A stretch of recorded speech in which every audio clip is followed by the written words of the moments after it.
ನಾನೆಲ್ಲಿ condition ಹಾಕ್ಕೊಂಡಿದ್ದೀನಿ? ನನಗೇನು ಬೇಡಿಕೆ ಇಲ್ಲ, ಇಷ್ಟೆಲ್ಲ ಹೇಳಿದ್ನಲ್ಲ. ಇದು ರಿಪೇರಿ ನಿಮ್ಮ ಕೈಯಲ್ಲಿ ಮಾಡೋಕ್ಕಾಗಿಲ್ಲ.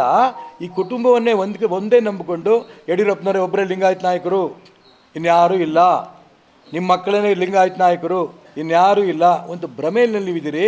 ಬಸವನಗೌಡ ಪಾಟೀಲ್ ಯತ್ನಾಳ್ ಒಂದು ಉದಾಹರಣೆ ಕೊಡ್ತೀನಿ. ಲಿಂಗಾಯತ್ ಸಮಾಜದಲ್ಲಿ ಪಂಚಮಸಾಲಿ ಸಮಾಜ ರಾಜಕಾರಣದಲ್ಲಿ ನಾನು ಎಂದೂ ನನ್ನ ಜೀವನದಲ್ಲಿ ಜಾತಿ ಮಾತಾಡೋಲ್ಲ.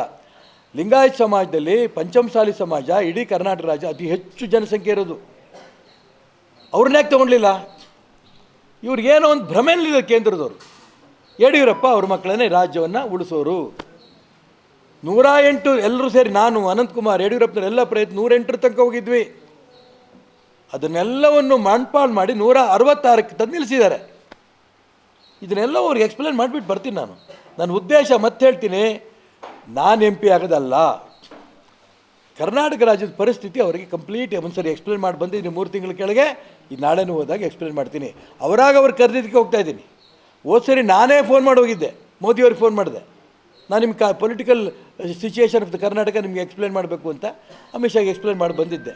ಪಾಪ ಇಡೀ ದೇಶದ ನೋಡ್ತಾ ಇರೋರು ಕರ್ನಾಟಕದ ಬಗ್ಗೆ ಹಂಗಿಲ್ಲ ಇರಲಿಕ್ಕಿಲ್ಲ ಅಂತ ಅಂದ್ಕೊಂಡಿದ್ದರು ಅಂತ ಅನ್ಕಾಣುತ್ತೆ.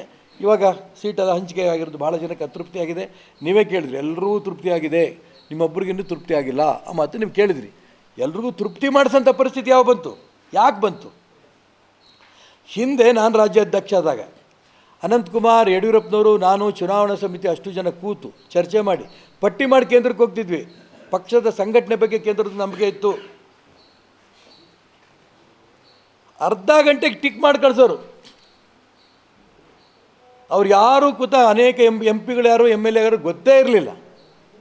ನಂಬಿಕೆ, ಪಕ್ಷದ ಬಗ್ಗೆ ನಂಬಿಕೆ. ಈಗ ಪಕ್ಷದ ಬಗ್ಗೆ ನಂಬಿಕೆ ಇಲ್ಲ, ಯಡಿಯೂರಪ್ಪನವ್ರ ಬಗ್ಗೆ ನಂಬಿಕೆ ಕೇಂದ್ರಕ್ಕೆ. ಅದು ಇವತ್ತು ನಮ್ಮ ಸಮಸ್ಯೆ ಆಗಿರೋದು. ಪರಿಹಾರನ ಚುನಾವಣೆ ನಿಲ್ಲೋದು ಅವ್ರಿಗೆ ಅರ್ಥ ಆಗುತ್ತೆ. ಇವ್ರು ಹೋರಾಟ ಮಾಡ್ತಿರೋ ಸರಿ ಇಲ್ಲ. ಈಗಾಗಲೇ ಇಡೀ ರಾಜ್ಯದಲ್ಲಿ ಚರ್ಚೆ ಆಗ್ತಾಯಿದೆ, ಸಂಘ ಪರಿವಾರದಲ್ಲಿ ಚರ್ಚೆ ಆಗ್ತಾಯಿದೆ, ಬರೆದಿಟ್ಕೊಳ್ಳಿ.